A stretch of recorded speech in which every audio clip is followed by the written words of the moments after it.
Okay, welcome everyone. My name is Saskia Dame. I'm the moderator of this session. So I'm going to introduce the speakers now. So we have as a speaker Dr. Jude Nicholas. He is a certified clinical neuropsychologist and a researcher employed at Haukeland University Hospital in Bergen, Norway. And Dr. Nicholas has 25 years of clinical and research experience working with children and adults with different sensory loss.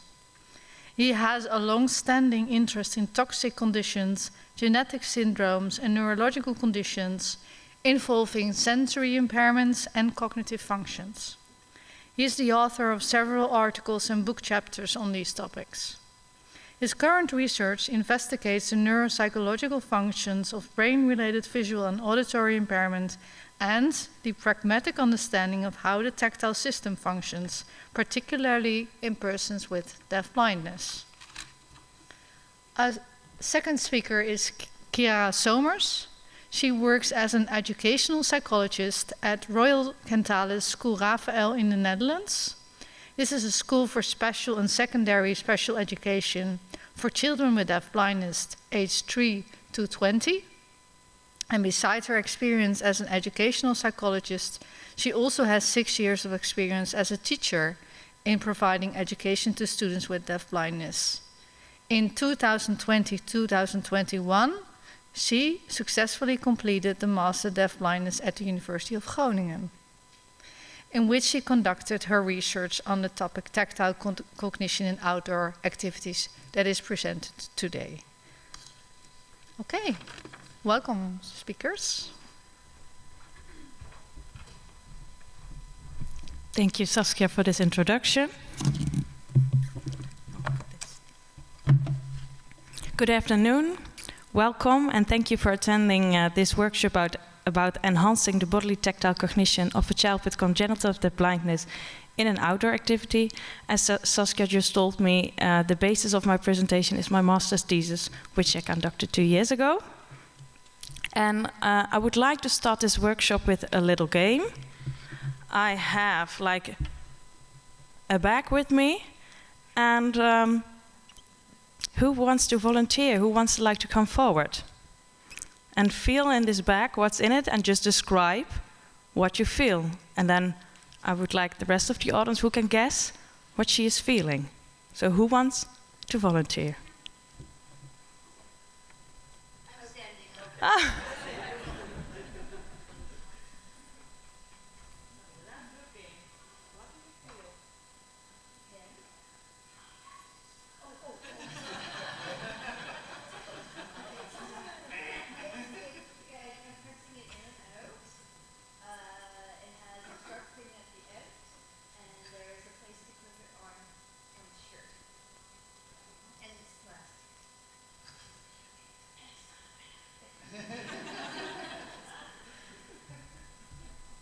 With this game, I wanted to show you that everybody has tactile cognition and stores tactile information.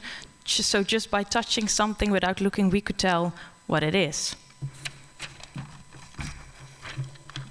And you can imagine that people with dual sensory loss, they are really dependent on that tactile modality to get information from their environment. And therefore, the bodily tactile sense could be considered as a primary condition, as a primary modality of communication and learning for many of them. In recent years, the field of deafblindness has recognized the importance of the bodily tactile modality and have been implemented bodily tactile strategies in... Oh, sorry. Of course, of course. And in recent years, the field of deafblindness has recognized the importance, and but however, that focus has mostly been on using the bodily tactile strategies for stimulating social interaction, communication development, and language acquisition. But since a few years, there's a growing interest in the field of deafblindness to consider the bodily tactile modality also in the assessment and intervention of cognitive function. And based on this growing interest, Jude Nicholas, together with Annika Johansen and Trace van Nuenen, developed the Tactile Working Memory Scale. And that's where my thesis based on. And before I discuss my research in more detail, Jude will clarify the concepts of cognition and tactile working memory, and after which he will elaborate on the Tactile Working Memory Scale.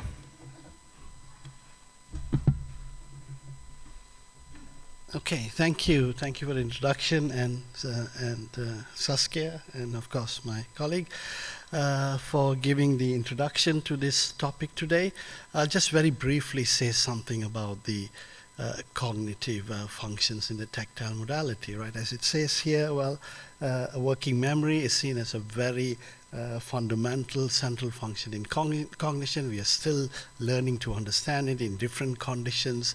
A very important part of it regarding learning, but also other conditions or pathological conditions, like recently it's also post-COVID, we are seeing the importance of working memory when that is impacted. So as you say, cognitions is like very many ways to define it. This is one example. You could use it in a more static way, but you could also understand it as a more dynamic way. It's more situation-based, and so there are many examples of describing cognitions. But the main important part of this is like working memory, which is in a way it's a unit and a cognitive function which is important for us to keep and maintain information, which is utterly important for everything we do. Like as the example as Sheila did, right? Why did she describe the functional aspects of something in the bag? It's because she had the feeling, the sensations to touch it, right? She felt it, she knew what she was touching, but she needed to describe it. So she was going into what we call a perceptual. She was describing the elements in the object in hand. That was the pen, right? And finally, how did she know about it? Because she has a memory, right? So memory, keeping that memory in mind while you're doing a task. That's tactile or working memory. And what Sheila described is the tactile modality of it, right? Which we use little time to understand. We understand it very much through the visual and auditory modality, but very little through the tactile modality. So this is what gave us the opportunity to work further to understand this working memory concept through the tactile working memory, which has been mentioned. There is a book, there is a manual, there is a scale related to it, not more into details, but all in all, it's about understanding the tactile modality or the cognitions of cognitions through the bodily tactile modality. So it's a scale, and it's based on on the information processing theory, which is again how we understand visual processing and auditory processing. And here it's also we're trying to understand tactile processing. And the way we do it is through certain principles, which is like it's a transactional. Transactional in the sense means it's not just a static. You have to have someone to interact to get that information, right? And then you have an ecological. It has to be based in an environment. It's not just in one place. You get I use the word snapshot of a cognition. You have to do it in several environments and situations. And finally, the dynamic assessment of it. You have to do it in an interventional way, right? The ecological aspect of it in this presentation will be described to an outdoor activity, right, based on that. And the dynamic aspect of it will be through the interventions. Again, as I said, tactile working memories in itself is well less known. And the interventions we use to increase cognitions, like we spoke about, or we're speaking about tactile communicative strategies, right? Everyone knows more or less what it is. But what about tactile cognitive strategies, right? There is less knowledge about it. I mean, when I say in literature or in any research, it's very, very, very less known, right? So this is what we need to know, given for the main purpose to, in a way, support the people we are working with and our people with deafblindness. So that's one of the main things which Kiara will further go on to explain how we could do it in a very systematic manner. So we could continue.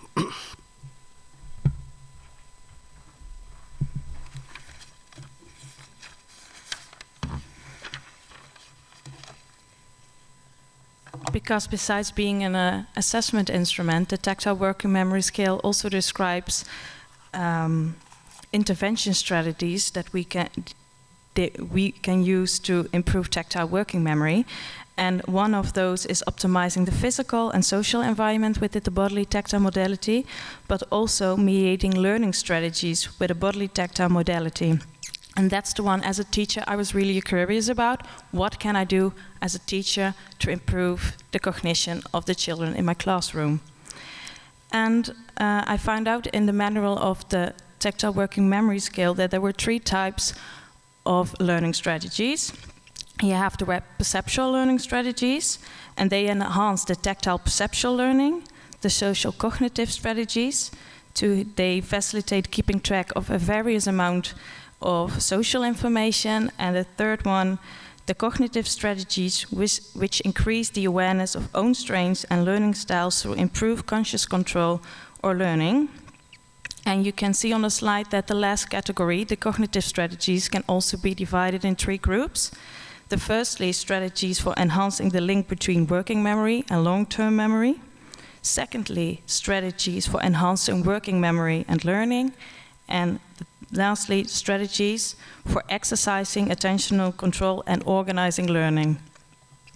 And I can imagine on the basis of this description, you still don't really have a good idea about what the strategies entail.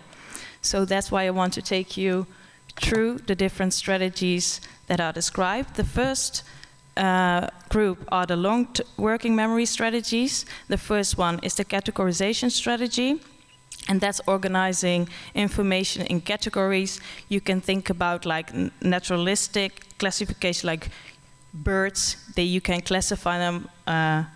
They have a beak, they have wings, so that's the categorization strategy.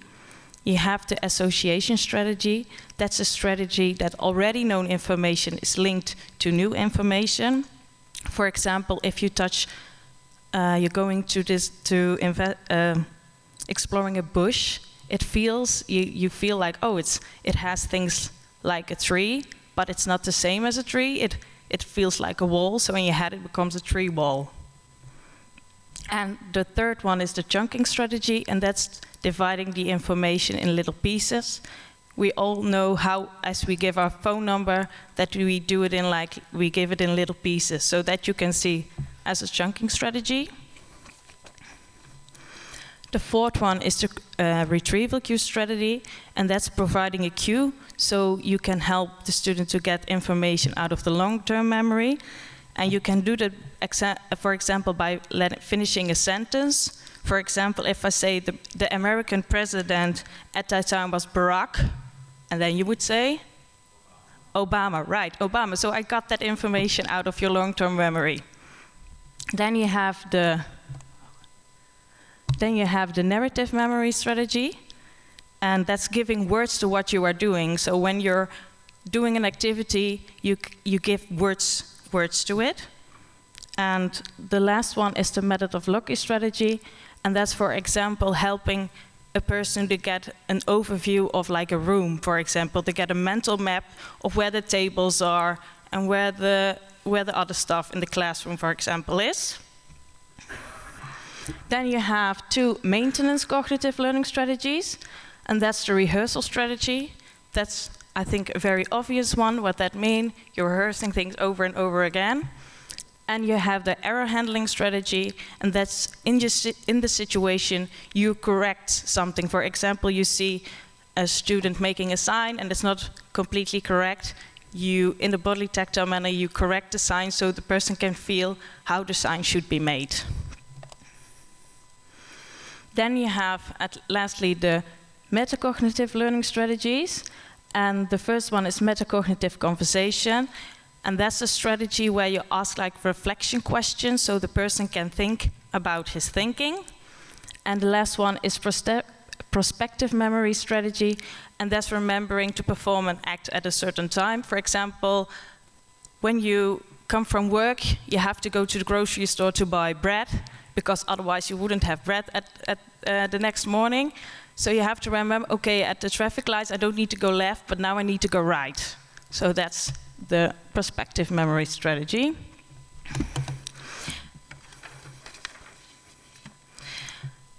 And now, the next step was, now we have these strategies, but how do we see them in real-life situations? How can we see them when I work with a student? What do I need to do? So I want to take you on this adventure with me, like how do we see that? So in a moment, we're going to show you a video of a boy and his teacher, and the boy is Moes. He's 15 years old and has a severe and visual and auditory impairment. And you see Moes together with his teacher, and the teacher already has many years of experience in deafblind education and has worked with Moes for the last 4 years. And together they are going to check out the downed trees next to the school. And for you the question, which cognitive strategies I just explained do you see in the video? And there are some hands out on the table, because I can imagine that you don't recall them all, so you can watch at the handout. So we're going to watch like 3 minutes, and then I'm wondering which strategies did you see? Help eens even zo. Heb je hem? Hier omhoog, voel je het? Een soort hetzelfde hier bij jou. Je hebt er ook. Ja, ook. Ja, ook omhoog, oké.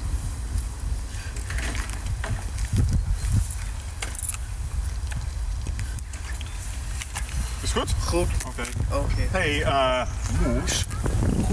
We gaan lopen op de moddergrond. Op de moddergrond. Kom maar eens mee. Oh. Draaien zo. Even draaien. Geef die hand maar, staan we stevig. Even voelen, hè, want we gaan omhoog. Omhoog, goed zo. Dan gaan we samen zo lopen. Op de moddergrond. Kom. Hou vast, hè, goed vasthouden. Hou vast, man.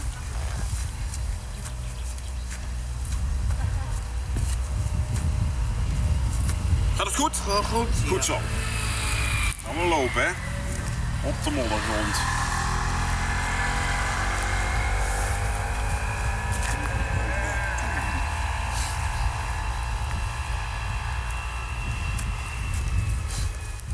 Oh, hey, oh. Wat is dat nou? Wat is dat? Nou, zo, zullen we eens even gaan voelen, kom eens. Hey. Wat is dat dan? Oh, haha, wat is dat dan? Wat is dat? Een boom. Het is geen boom, nee, het is een tak. Oh, hij is gevallen. Hij is gevallen. Gaan we hem nog een keer pakken, zo. Ja. Ja. Oh, hey. Nou. Nou. Dag. Ja, goed zo. Het gebaar samen maken. Hou goed vast, hè. Een tak. Tak. Een tak. Hou eens vast. Ga ik even achter je staan, zo. Even wachten, hè. Het gebaar goed maken, jongen. Tak. Hier eens even. Tak. Tak. Tak. Ja. Tak. Tak. Ja, tak. Oh, hey. Hou hem even vast, hè. Maak het gebaar zo. Een tak. Tak. Een Tak. tak. Tak. Nou jij. Is tak. Een tak, ja, een tak. Ja. Hey. Hey. Zullen we die eens even breken? Zullen we die eens even zo breken? Terug. Zo samen, hè? Hou vast. 1, 2. Boem. Ja. Ja. Gooi hem maar weg. En 2. Ja. Ja, gooi maar weg. Goed zo. Kom, dan gaan we weer samen lopen, jongen, door die modder. Kom.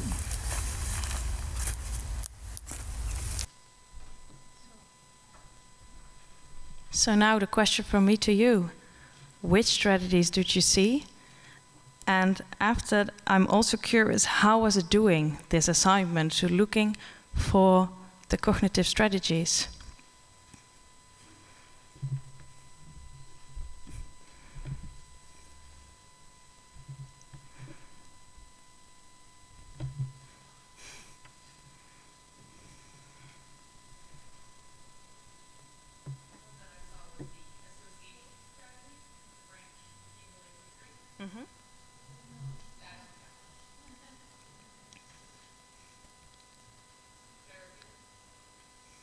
Noticed was, ooh. Sorry. The association strategy, linking the tree branch to the tree. True. Other suggestions? Yes? I saw the error handling strategy when they corrected the way that he was signing, and he went behind him to like work with him to learn the signing correctly. Very well.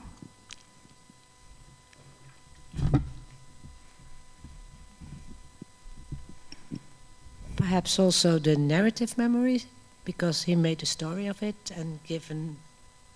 True, yeah. Yeah.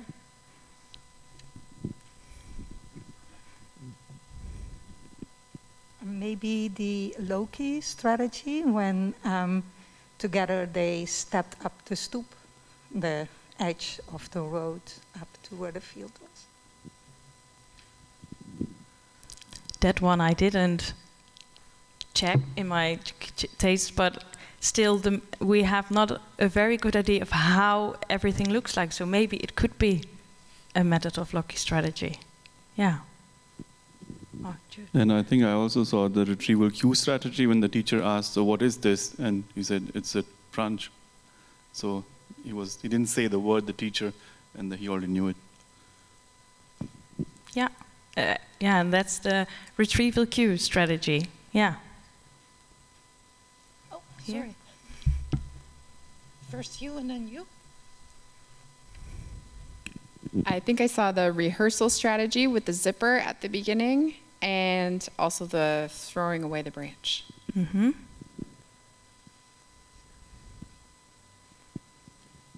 The rehearsal strategy, but also when they repeated the sign over and over, yeah. And he repeated the word orally.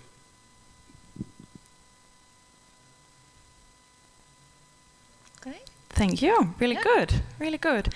And my other question, how was it to look at the video from a more cognitive perspective? Did you find it difficult or not?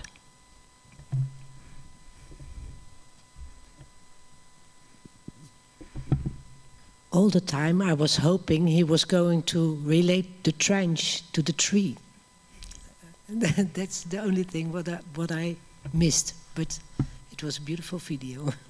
Yeah, that's something I noticed as well. When I saw the video, oh, that would have been also a perfect moment to link the branch to the tree. Yeah, yeah, right. I like the way it really reinforced with breaking the branch as well, right? So kind of like for cognition-wise, that it's not just static, it can change, right? Mm-hmm. So I thought that was really interesting. Okay. Any more? Otherwise, I'm... Oh. Okay. Yeah? Thank you very much for all your input. Oh, sorry, wait. My name's Lauren Lieberman. I'm from the U.S., from SUNY Brockport in the kinesiology department. In the U.S., we call this approach pre-teaching, and you broke it up wonderfully well. And I guess my question is, so this is a wonderful way to like teach out. I came here, it's like thinking outdoor adventure, or even like a sport or recreation activity. You see how much time that takes?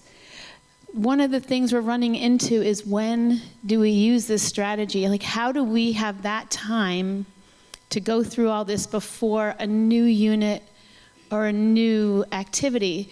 So pre-teaching has a great place, and I guess the question is, who can teach this and when do you do it? Like, how does it fit into the educational system? You mean like the outdoor activities? Or like, I think, yeah, we're not... Yeah, maybe you.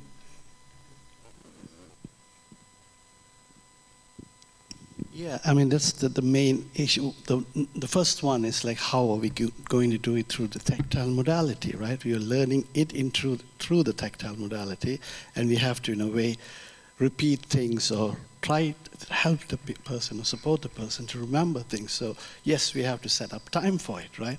I mean, this is just we do with any other kids, right? When my come home from kindergarten, hey, what have you seen? What have you done? Right? That's the very natural way how cognition develops, right?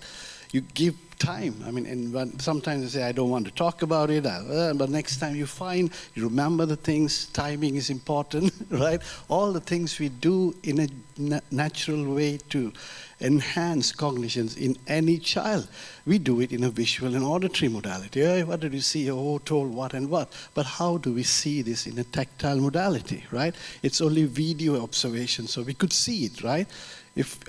Otherwise we would miss a lot of things, right? So the bodily tactile modality they are very subtle, right?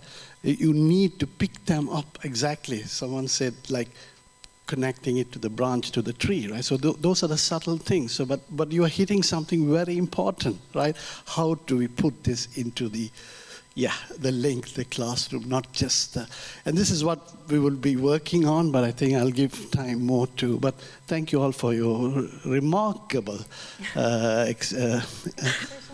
Because, because this is about how to organize this and how to embed it in the curriculum. That is for me also an interesting question. Actually, I'm very proud of you as a former master student doing this research, but we want to go on with also with one of the current master students in finding this out, how to implement outdoor activities in the school curriculum for learners with deafblindness. So we are very much interested in that, actually. Now I'll give you the word again. Yeah, and I want to just give a little example of what we do at a school. Every Tuesday, we have like an experience garden at the back of our school. So every Tuesday between 11 and 12, all the students of the school go outside, go to the experience garden, and we have like a group who organizes like all kinds of activities, and then we do those activities. So the whole school is outside. So that is a possible way of integrating like outdoor activities in your educational program. So I will just go further with my research. But thank you for the questions. And the aim of my research was to gain like a little first insight in the possibilities of improving the bodily tactile cognitive development of a child with congenital deafblindness by enhancing the cognitive learning strategies the teacher uses while performing an outdoor activity. And the outdoor activities were intentionally chosen because, as Joe Gibson described in his research, outdoor activities are authentic. They are pre-tested to be experienced to the bodily tactile modality, and they are interactive of the shared nature of the activities, and thus they form like really naturalistic learning situations. And given the amount of learning strategies, if you take into account all the perceptual strategies, social cognitive strategies, and the cognitive strategies, I only focused in my thesis on the cognitive strategies. Also because many of the perceptual and social cognitive strategies, they are also used in enhancing communication. So my presumption was that the teacher would already use these strategies a lot. So that's why I focus on the cognitive strategies. Then my research questions were, to what extent can a teacher enhance the bodily tactile working memory of a child with congenital deafblindness by mediating effective cognitive learning strategies during outdoor activities? Then I had two sub-questions. The first one, does the teacher show an increase in applying different cognitive learning strategies in a bodily tactile modality during and after the intervention period? And does the child with congenital deafblindness show an enhanced bodily tactile working memory capacity after the intervention period? The method I used was a quantitative effect study using a single subject designed with the baseline intervention and follow-up phase. The participants you just met in the video, they're Moes and his teacher. The teacher was observed on the cognitive strategies 9 times during the baseline intervention and follow-up phase by means of video recordings. And Moes' tactile working memory was measured with the Tactile Working Memory Scale during the baseline and follow-up phase. And that resulted in a pre-intervention and pro-intervention profile.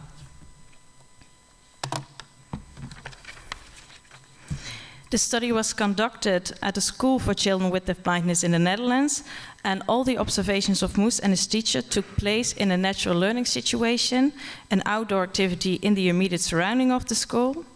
Moes and his teacher undertook during the baseline intervention and follow-up phase various activities, from experience to down trees, as you just saw on the video, but also working in the vegetable garden or to go up in a climbing tower. The intervention was carried out collaboratively by a coach and me, and the coach I asked, she had received training in video feedback, and she is an experienced consultant on deafblindness. The intervention included a 1-hour teacher training regarding the learning strategies, and during the intervention phase, the teacher received video feedback 3 times, and he received coaching on the job from the coach, and where he gained feedback in the relation to the learning strategies. The Tactile Working Memory Scale was used for measuring Moes's tactile working memory, and it's a rating scale that contains of 20 items within 3 domains: encode, maintain, and manipulate, that measure the different processes of tactile working memory. And the Tactile Working Memory Scale was administered by 4 members of the Dutch Tactile Working Memory Working Group, and they analyzed the videos of the baseline phase to get a pre-intervention profile, and analyzed the recordings of the follow-up phase to create a post-intervention profile. And the items could be scored as either present, emerge, absent, or not applicable. And for the analysis of the teacher's use of the cognitive learning strategies, I designed a coding system based on the cognitive strategies. And I coded all the 9 videos using Elan, and each recording was coded for 10 minutes, and taking the start of the activity as a starting point. And for every 10-second interval, I assessed whether a cognitive strategy was occurred or not. And the data collected from the Tactile Working Memory Scale, we go to the data analysis, is analyzed by comparing the pre-intervention profile with the post-intervention profile. And after completion of the pre-intervention profile, I discussed with the educational psychologist at that time what would be a meaningful change in order to say that Moes has an enhanced bodily tactile working memory capacity after the intervention period. And for analyzing the extent to which changes had occurred in teacher behavior after the intervention, the data of the intervention and follow-up phase were compared with the data of the baseline phase using visual inspection. In addition, for each cognitive strategy, the effect size of the differences between the baseline and the intervention phase and follow-up phase were calculated by using the non-overlapping of all pairs. Here you can see the results of the visual inspection. You can see that some categories it decreased, some declined, some stayed the same. When we look at the results of the effect size, you can see that only on the cognitive reading strategy, I wrote here, but it's the same as the error handling strategy, we see an average effect in the follow-up phase. And why? I will come back to that later. Here you see the results of the Tactile Working Memory Scale. Above you see the pre-intervention profile and you see the post-intervention profile. The pre-intervention profile shows that all the items in the encode and maintain domains are present. And regarding the domains manipulate, the pre-intervention profile shows 2 emergent items, item 9 and 70, and 1 absent item, item 20. And after completing the pre-intervention profile, it was decided that change in scores on 1 or 2 of these items were considered as a meaningful change. And when the post-intervention profile is compared with the pre-intervention profile, it can be noted that item 17, attentional switching, proceeded from emergent to present, and that item 20 went from absent to emergent. And this means that Moes has shown improvement on 2 items, and that there has been a meaningful change in bodily tactile working memory capacity after the intervention period. So, in conclusion, a medium effect was seen on one of the observed cognitive learning strategies in the follow-up phase, the error handling strategy, but no clear effect was found on the other observed cognitive learning strategies during both the intervention and follow-up phase. And the evidence suggests that the intervention did have some effect on the tactile working memory capacity of moose. So now I come to the why. Why do we see like an improved tactile working memory at moose, but we don't see a really big effect of the intervention? And the possible explanation for that is during the intervention, the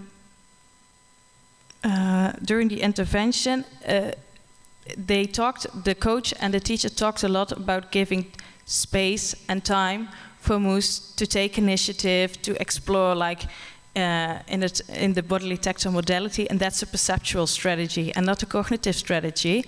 So by the fact that moose has given more time and time to take initiative and explore, it's possible that he could have shown more of his capacities than before. And we have 3 possible explanations for the limited effect of the intervention. And it's also like what I said before, they took a lot of time to talk about the perceptual strategies instead of the cognitive strategies, so a lot more time was put into that. And if you look at the relationship between the strategies, a child first needs to perceive and sense the perceptual information before you can go further to the more difficult strategies. So that could be one of the reasons. Another reason is also that some of the learning strategies are more easier to apply and to stimulate than others, like the rehearsal strategy is much more easier than the metacognitive strategy, so that also could be a factor. And the last factor could be that the outdoor activities that they did in this research, they differed from complexity and to the degree that the teacher needed to give support. And it was seen that activities that the teacher had to that activities where the teacher had to provide more support gave more opportunities to scaffold cognitive learning strategies in a bodily tactile modality than the activities where Moose could do it on his own, because he didn't need the teacher to help him. So if you want more information about my thesis, you can scan the QR code. There you can find my master thesis. And now, if you have some questions or comments, there's time for that.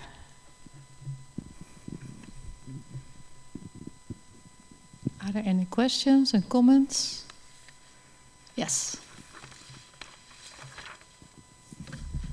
I see 2. I do first that and then you.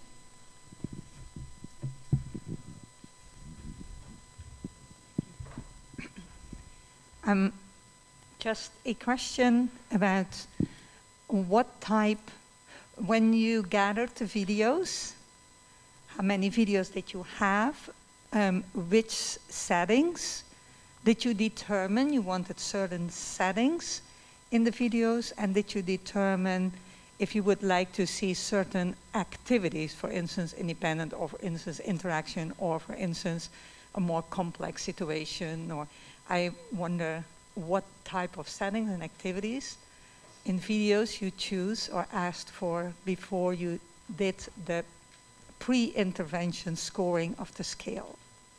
Again, because I didn't hear everything very well. Oh, I'm sorry. I will speak louder. So you gathered videos for the pre-intervention scoring, and I wondered if you requested certain videos. Did you request, I like to see these settings, or I would like to see these type of activities in the videos? Or did you leave that to the teacher and the coach? Or? I only asked the teacher if he could do an outdoor activity with the child. That's the only thing I asked for the setting, because in the pre-intervention I didn't want to know anything about the cognitive things. I only wanted to do that it was in an outdoor activity. Thank you. Yeah. Would you have done it differently if you would do it now? Would you? Yeah, probably I would have started with the perceptual strategies. But also, maybe I would have give more things.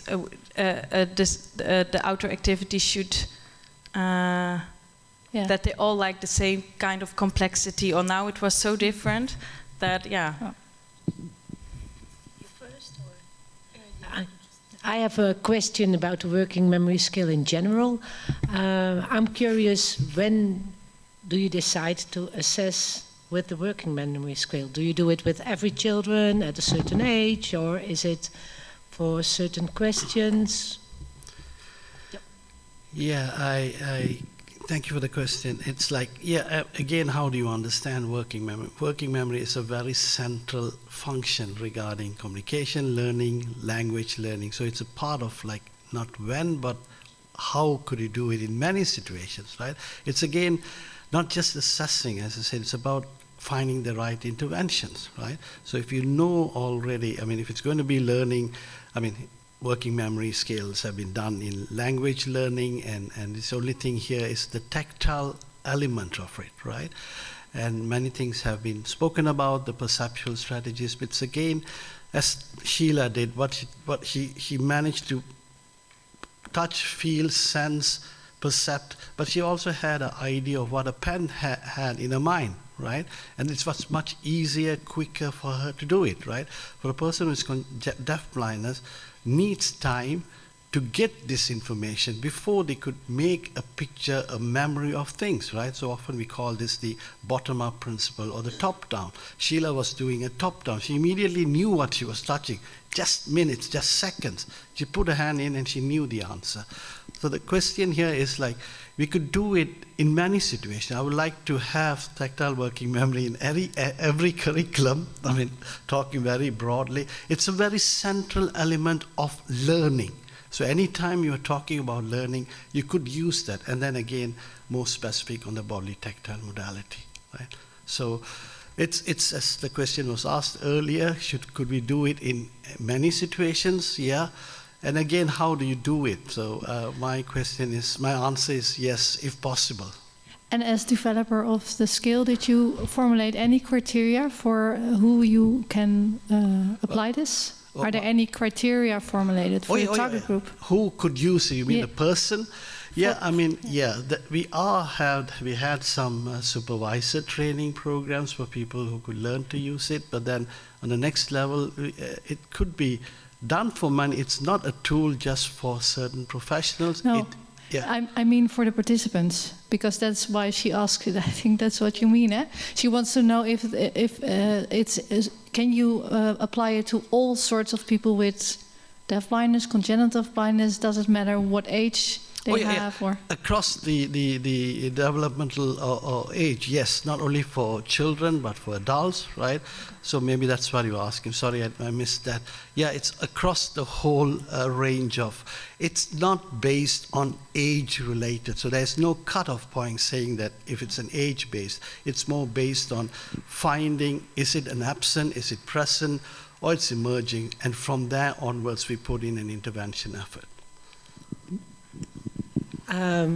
Perhaps you know we invented that physio-textual profile, and we do a lot of assessments also at Cantalis, and I think we have to find a way how we can do both assessments or skills, use both. Yes, okay, thank you. It's a supplement to anything. I think we have to know when to use which. Yeah.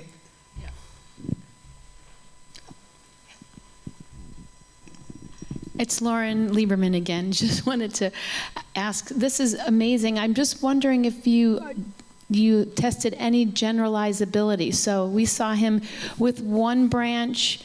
We didn't see him touch a tree, but like, did you take him to different trees and see if he understands like that it applies to this tree and that tree in this park and at my school, you know, like the generalizability factor. Is that something that you looked at? It's good you ask it. I think she could answer more specifically, but that's point with cognitions, right? It's about transfer, right? Cognition says, could you do it now? Could you do it in similar situations? Or could you do it in more complex situations? And not only could do, but how quickly you could do it, right? That's part of cognition. It's about the speed. It's about more than automaticity. It's again transferring it in new situations. So you are hitting again the aspects of cognitions, right? How do we transfer what the person has learned, the strategy, to new complex situations, right? But you could answer if there's the...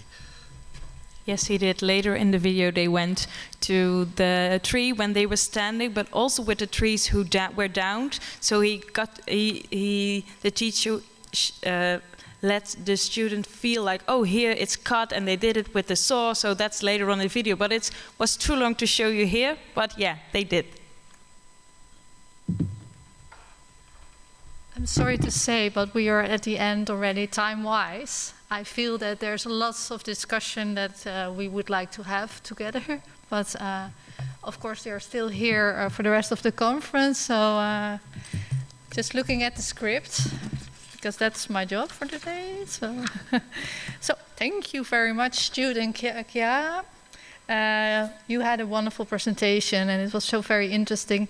And I jumped a little in because I'm also personally involved. That's what you also noticed, because I was also, together with Jude, we were the supervisors of Chiara. And I want to thank you and give you also a gift on behalf of the organization.